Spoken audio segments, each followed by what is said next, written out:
বৈধ উপার্জনের জন্য শ্রমে লিপ্ত থাকা ব্যক্তিকে হাদিসে রাসূল সাল্লাল্লাহু আলাইহি ওয়াসাল্লাম আল্লাহর রাস্তায় জিহাদের সমতুল্য বলে উল্লেখ করেছেন।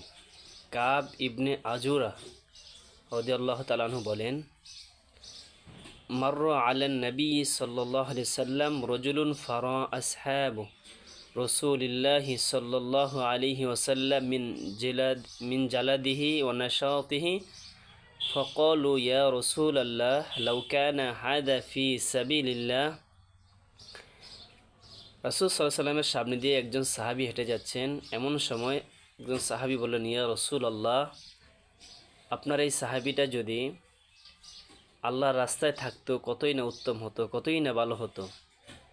ফকালু রাসূলুল্লাহ সাল্লাল্লাহু আলাইহি সাল্লাম, তখন রাসূল আকরাম সাল্লাল্লাহু আলাইহি সাল্লাম বলছেন, ইন কানা খরাজা ইয়াসআ আলা ওয়ালাদিহি সিগরান ফাহুয়া ফি সাবিলিল্লাহ।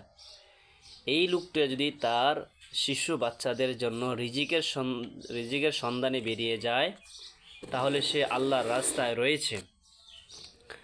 ওয়া ইন কানা খরাজা ইয়াসআ আলা আবাওয়াইনি শাইখাইনি ফাহুয়া কাবীরাইনি ফাহুয়া ফি সাবিলিল্লাহ। এই লোকটা যদি তার বৃদ্ধ পিতামাতার জন্য রিজিকের জন্য তাদের খাবার রোজগারের জন্য বেরিয়ে যায়, ফাহুয়া ফি সাবিলিল্লাহ, তাহলে সে আল্লাহর রাস্তায় রয়েছে।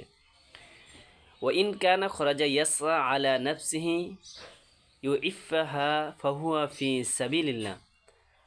আর এই ব্যক্তিটা, এই সাহাবীটা যদি পরনির্ভর থেকে বাঁচার জন্য সে বেরিয়ে থাকে, কর্মে বেরিয়ে থাকে, তাহলে সে আল্লাহর রাস্তায় রয়েছে। এখানে তিনটা কাজ, যারা শ্রমের জন্য বেরিয়ে যায়, উপার্জনের জন্য বেরিয়ে যায়, তারা আল্লাহর রাস্তায় থাকে। রাসূল বলছেন, কোনো ব্যক্তি যদি তার শিশু বাচ্চাদের জন্য রিজিকের জন্য খাবার জোগাড়ের জন্য বেরিয়ে থাকে, তাহলে সে আল্লাহর রাস্তায় রয়েছে। অথবা সে যদি তার বৃদ্ধ পিতামাতার রিজিকের জন্য খাবারের জন্য বেরিয়ে থাকে, তাহলে সে আল্লাহর রাস্তায় রয়েছে। সে যদি মানুষের কাছ থেকে হাত পাতা থেকে বিরত থাকার জন্য, নিজে স্বাবলম্বী হওয়ার জন্য যদি সে বেরিয়ে থাকে, তাহলে সে আল্লাহর রাস্তায় রয়েছে। সুবহানাল্লাহ। অতএব কোনো কর্মকে, কোনো কাজকে ছোট করা যাবে না। কারণ রাসূল আকরাম সাল্লাল্লাহু আলাইহি ওয়াসাল্লাম বলছেন, যত পয়গম্বর আল্লাহ রাব্বুল আলামিন দুনিয়াতে প্রেরণ করেছেন, প্রত্যেক পয়গম্বর মেষ চড়িয়েছেন। সাহাবায়ে কেরাম রাদিয়াল্লাহু তাআলা আজমাইন বলছেন, ইয়া রাসূলুল্লাহ, আপনি কি মেষ চড়িয়েছেন?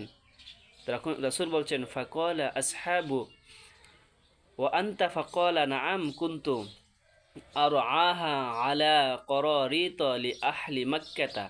আমি মক্কাবাসীর নির্দিষ্ট একটি পরিমাণের জন্য আমি কিছু সামান্য অর্থের বিনিময়ে আমি মক্কাবাসী মেষ চড়িয়েছি।